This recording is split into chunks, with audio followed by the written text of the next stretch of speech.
papakita ko sa inyo. Ito yung literal na bird street. Ayan. Puro ibon.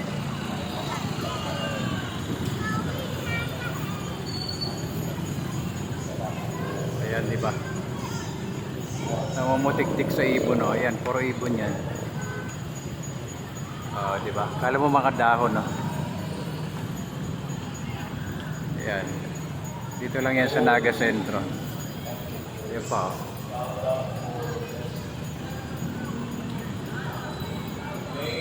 Ayan, oh. Para mas marami pang ibon kaysa dahon, ah. Last na garo yan. Last na garo yan. Ayan. Ayan, oh, mga ibon yan.